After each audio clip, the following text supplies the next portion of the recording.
Mostra aqui, sempre prestou a bicicleta, o cara acabou morrendo.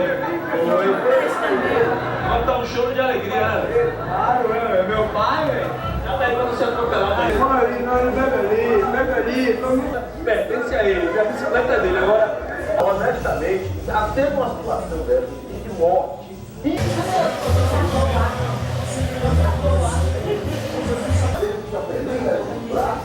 aí você esquece que ali no corpo. Aí é o pai dele. Aí é o pai dele. Pressão. Vá, Paulo. São bons.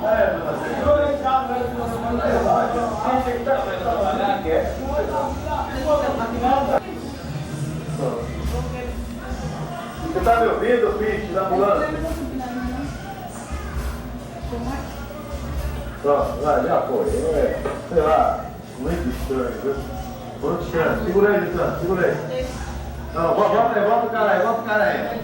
Aqui. Bom, chegamos aqui na Câmara agora à noite e, como já foram mostradas as imagens, as pessoas já trouxeram até colchão. Chegaram toalha para todo mundo tomar banho, mas a surpresa foi que o secretário veio tentar uma negociação. E aí, secretário?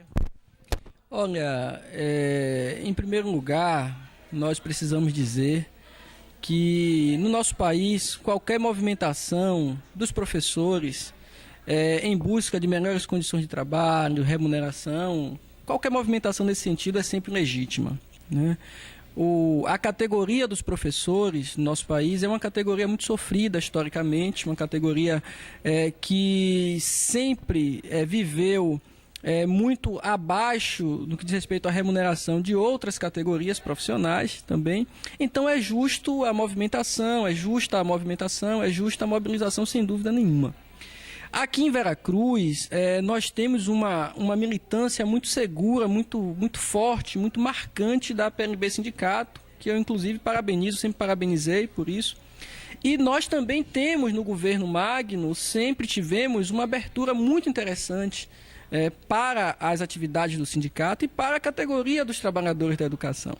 Então a minha vinda aqui é muito nessa perspectiva. Eu venho mais uma vez mostrar que o nosso governo está aberto e que nós queremos conversar com o sindicato, nós queremos retomar o diálogo, reavaliar as nossas proposições, sentar à mesa para dispor de todas as condições possíveis para evitar uma greve que se prolongue, que sem dúvida só trará danos assim, só terá impactos negativos para a sociedade de maneira geral, né? Ou seja, né, secretário, você não é o dono da verdade, né? Então tem que sentar mesmo, né? Isso, nós temos que sentar, o nosso prefeito está à disposição, sempre esteve, é uma predisposição do nosso prefeito ter um olhar diferente para a educação do município, e todos nós sabemos que na educação não há nada mais importante do que os trabalhadores, do que os funcionários. Secretário, hoje eu estive aqui de manhã, desculpe lhe interromper, eu estive aqui de manhã para ver as contas, né, que hoje seriam apresentadas as contas do prefeito,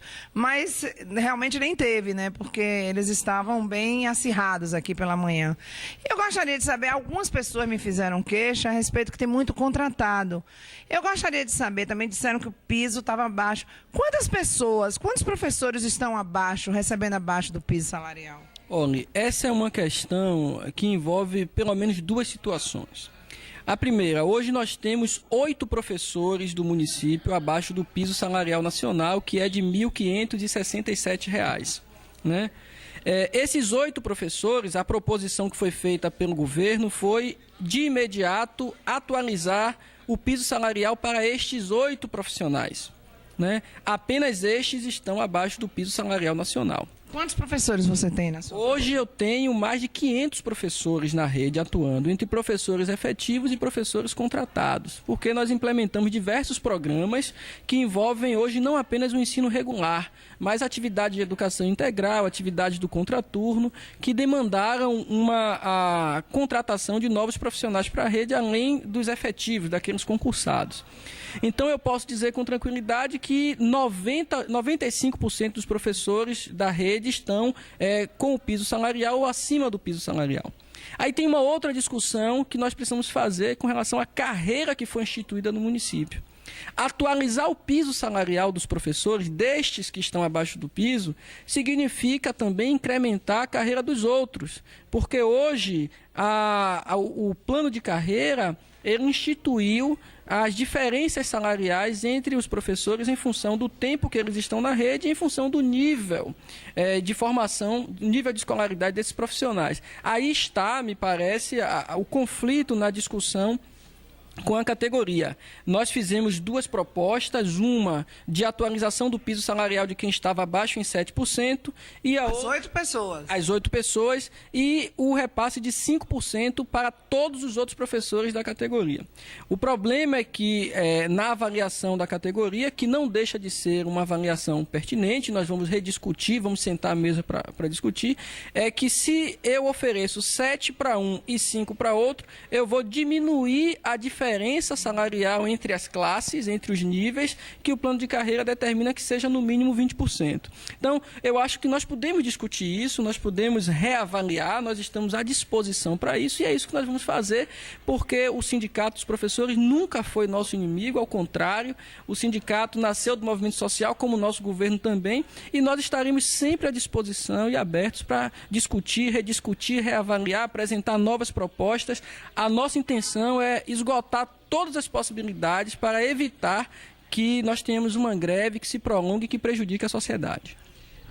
Eu tive de manhã, eu entrevistei você, inclusive, né? E tive com outras pessoas. Teve uma que eu entrevistei que ela disse que aqui em Mar Grande nunca teve ninguém recebendo acima do teto e que o professor nunca recebeu tão bem como agora no governo Magno. Essa afirmação dela procede?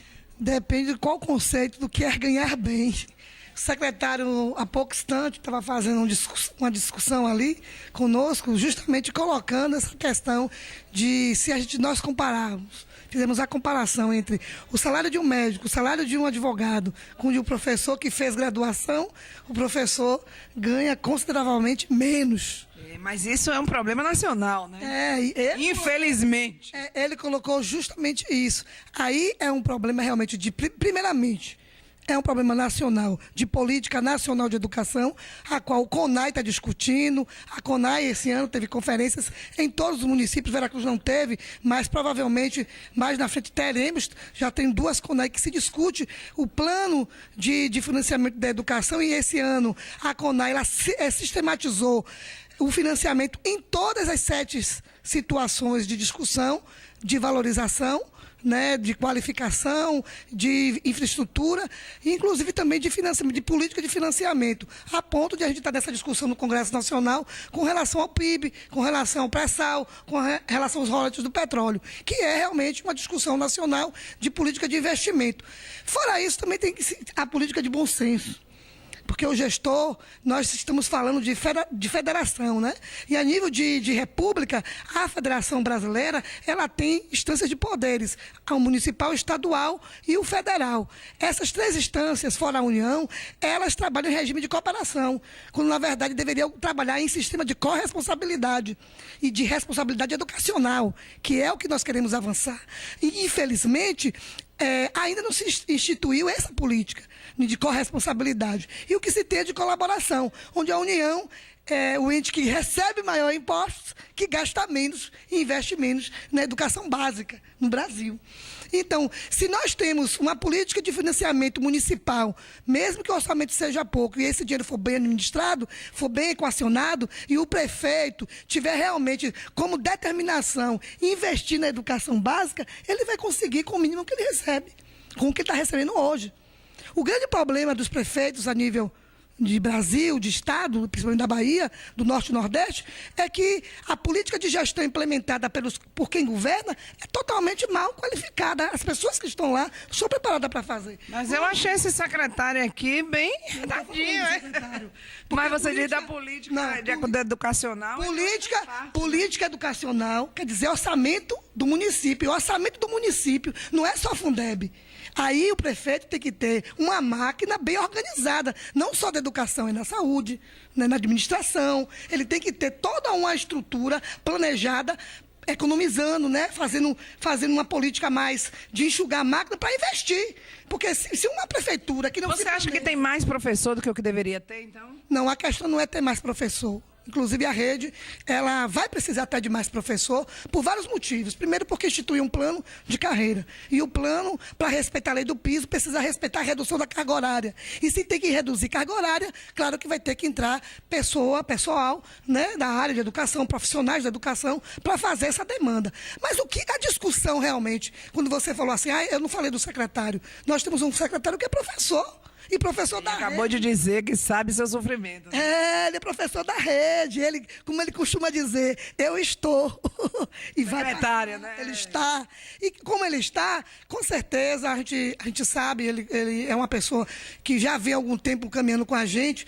Nós temos as nossas rusgas, né? As nossas discussões, porque ele está do lado, hoje, de um lado, onde ele tem que atender a política de governo. Muitas vezes não é interessante para o trabalhador essa política. A gente tem que realmente discutir e às vezes provoca esses desencontros, né? Esses conflitos. Então, eu acho que o caminho é esse. O professor Éder está aqui como secretário, trazendo a mensagem do prefeito. Esperávamos isso de Magno. Inclusive, eu disse a ele, as meninas estavam cobrando, até agora o prefeito não se manifestou. Então, hoje você não dorme aqui mais? Dormimos, sim. Mas não precisa mais, o secretário não já... Vai para sua casa descansar, né? Não, porque amanhã você tem encontro com o prefeito. Não, veja só, eu estou ouvindo você me perguntar, eu estou achando que você é do lado de Magno. Eu, minha filha, sou do lado da verdade. Praticamente eu nem conheço o Magno, se você quer saber. Porque, veja só, isso não significa o secretário vindo aqui que as coisas estão resolvidas. Não, mas já está amenizada, né? Porque dormir fora de casa é brabo, viu? Não. Vamos dormir fora de casa uma hora dessa, viu, professor? Vamos nossa casinha com nossa televisão, nossa novela. Olha, não é bravo não, porque pela educação a gente faz isso. Eu dormi... por um ideal a gente faz. Eu dormi 97 dias na Assembleia Legislativa. 97. 20 dias dos 97 com meu neto de 3 anos. O que eu vi, testemunhei, presenciei, sabe, dói ver, assim, pessoas que são eleitas para defender interesses da população, que estão lá defendendo os seus próprios interesses. Então, a gente precisa mudar a concepção de política desse país. Porque não se faz política para se atender interesses pessoais ou de um determinado segmento, como a gente tem visto no Brasil. Né? A gente percebe assim, hoje, até o tráfico investe em políticos. É o único lugar do mundo onde o professor é totalmente respeitado é no Japão, né? Que o imperador... Não, o imperador, o único cumprimento que eles... O imperador é que cumprimenta o... A Finlândia também tem uma política de educação boa, é uma política que respeita também o trabalhador da educação. A gente percebe, assim, que o debate de educação, ele tem que sair dos muros da escola, da Secretaria de Educação, ele tem que ir para o eixo principal, que é a sociedade, é o desenvolvimento, é a organização social. Ou a gente pensa assim, ou nós vamos nos transformar num país onde vai ser difícil conviver e viver. E isso já está acontecendo, porque as políticas públicas na área de educação, ela não vem atendendo a demanda social. Você concorda com isso, professor? Não, secretária agora, está secretária. Olha só, é como eu falei no início, discutir a educação no Brasil já é algo extremamente complexo. E no bojo da educação, discutir a carreira docente, a situação do magistério é algo ainda mais delicado. Eu dizia lá na conversa que nós tivemos ali em reunião, que nós reconhecemos o momento difícil, reconhecemos a necessidade de voltarmos a sentar com a entidade, primeiro porque é uma entidade de respeito, uma entidade que tem uma militância em todo uma guerreira essa, né? Em todo o estado da Bahia, né? A PLB, eu sou filiado à PLB, o prefeito sempre esteve do lado da PLB, sempre procurou participar do debate que envolve a militância social por uma educação de qualidade, por equidade na educação. Agora, eu dizia lá que nós não podemos deixar de reconhecer que foi no governo Magno que nós mais avançamos no que diz respeito à valorização docente em nosso município. Só para você ter uma ideia, antes de nós aqui nunca existiu uma carreira docente estruturada. Antigamente, todos os professores ganhavam a mesma coisa, com exceção do adicional por tempo de serviço. Então, isso foi um avanço, né? Hoje, Ai, Magda, tá lhe defendendo, hein? Hoje, cada professor tem a sua própria carreira, né? O que ele ganha depende muito do seu posicionamento na rede, da sua formação, da sua... Tem mestrado, não tem mestrado, Exatamente, PhD, essas coisas. né? Então, quando eu entrei aqui, o salário mínimo era R$ 465, um professor de nível superior ganhava R$ 471. Né? Hoje, nós não temos ainda o salário, a condição de trabalho que o professor merece, porque essa é uma demanda, é um debate nacional mesmo, mas nós avançamos muito nessa perspectiva. Então, nós continuamos abertos, sim, eu vim aqui em nome disso, e nós não deixaremos de maneira nenhuma de discutir, de conversar, de sentar à mesa com uma categoria que é tão importante para o nosso projeto de município quanto a categoria dos professores. Como ele disse, aquele dia, a educação é o foco dele, né? É a prioridade, sempre foi. Ok, obrigada, secretário. Você é obrigada também. Tomara que você não passe 97 dias dormindo aqui, né? Que é bravo, viu? Quando fala de sair da minha cama. Eu queria só colocar uma questão que o Éder está colocando, o secretário. Realmente, o prefeito de Veracruz, ele trouxe no seu contexto de gestão uma política diferenciada na forma do fazer e de discutir a educação. A princípio, por trazer também um secretário comprometido com o debate, com a história do município, porque é filho da terra, conhece a realidade, é professor da rede.